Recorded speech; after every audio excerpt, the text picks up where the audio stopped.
All right, let's dive into a book that so many people think is just a stuffy old love story, Jane Austen's Pride and Prejudice. But trust me, it is so much more than that. It's a brilliant takedown of society, a deep dive into how we fool ourselves, and a huge lesson on why you should never, ever trust a first impression. So, right at the center of this story is this incredible psychological tug of war. You've got Mr. Darcy over here, and his pride, which comes from his super high social status, basically makes him look down on everyone else. And on the other side, you have Elizabeth Bennet. Her big flaw is prejudice. She's incredibly smart, but her own pride in her judgment gets in the way, making her jump to conclusions and misjudge people, especially Darcy. This clash is the engine that drives the entire novel. So, here's our game plan for this explainer. We're going to start by digging into that central conflict, pride versus prejudice. Then, we'll zoom out to look at the world they lived in, the strict social rules, the crazy high-stakes marriage market, and, of course, all the family drama. And finally, we'll zoom back in to see how it all comes together and how you find yourself in a world that's constantly telling you who to be. Okay, let's get into it. Pride versus prejudice. And look, this is way more than just two stubborn people butting heads. It's really about the internal battles they're both fighting. These aren't just little personality quirks. These are the core flaws that each of them has to overcome to grow up. First up, Elizabeth Bennet, our hero. What's so fascinating about her is that her biggest strength, her intelligence, is also her biggest weakness. She really prides herself on being a great judge of character, but that very confidence is what ends up blinding her. It twists her judgment into prejudice and makes her way too easy to fool. And then there's this guy, Fitzwilliam Darcy. He's rich, he's handsome, and he is unbelievably proud.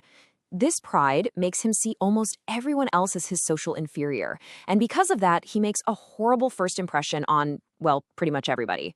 He's basically built a fortress around himself made of money and status. Now, here's where it gets really juicy. This quote, which just nails Darcy's core issue, comes from the charming but totally shady Mr. Wickham. He says that pride has often been Darcy's best friend. It's this perfect but completely manipulative piece of insight from the story's actual villain, and it's exactly what cements Elizabeth's early hatred for Darcy. Talk about irony. Okay, to really get Elizabeth and Darcy, we have to zoom out and look at the world that they're living in. We're talking 19th century England, a society with this incredibly rigid, unspoken rulebook that controlled pretty much every move you made. And the places in the novel really show you this social ladder. You've got the Bennet family's home, Longbourn, which is nice, but also financially shaky. And then you have Pemberley, Darcy's estate, which is this huge, intimidating symbol of generational wealth and power. The sheer difference between these two houses just screams about the social canyon between their owners. In this world, class isn't just a thing, it's everything. It's literally the air they breathe. Darcy's pride is totally built on his awareness of his own high class. But what Austen does so brilliantly is show that real class has nothing to do with who your parents were. You've got characters like the Gardiners. They're middle class, but they're natural aristocrats because of how good they are. And then you have the ridiculous Mr. Collins, who perfectly makes fun of people who are just desperate to climb the social ladder. And this whole system of class feeds right into the next huge pressure cooker, the marriage market. For women in this period, getting married wasn't really about finding true love. It was a hardcore game of financial survival.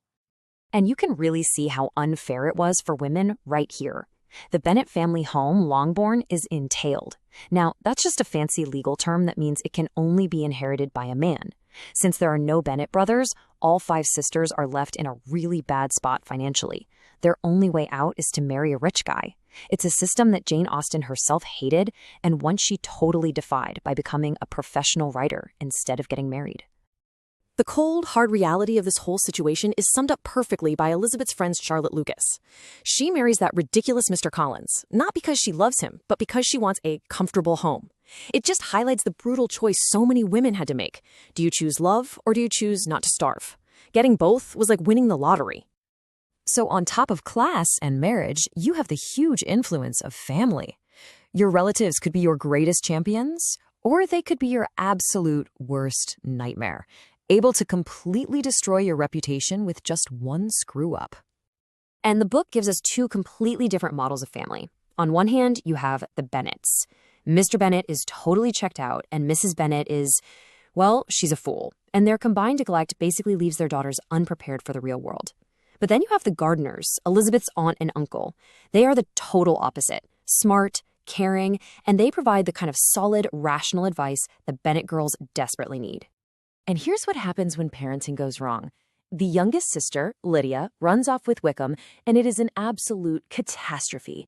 See, in this society, that's not just a personal mistake, it's a public scandal, a social bomb that threatens to destroy the reputation and marriage chances of her entire family. So after looking at all these external pressures, class, money, family, we have to zoom back in on the individual. How on earth do you find personal happiness in a world that's constantly trying to force you into a box? This is really the ultimate question of the novel. And Austen's answer is actually pretty profound. What she's arguing is that people are social creatures at their core. You don't find happiness by isolating yourself, you find it through relationships with others. Society isn't just some background noise, it's the stage where your true character gets tested and proven. So, this is the path. It's a journey. Both Elizabeth and Darcy first have to conquer their own inner demons, their pride and their prejudice. Then they have to learn how to deal with all the pressures from the world around them.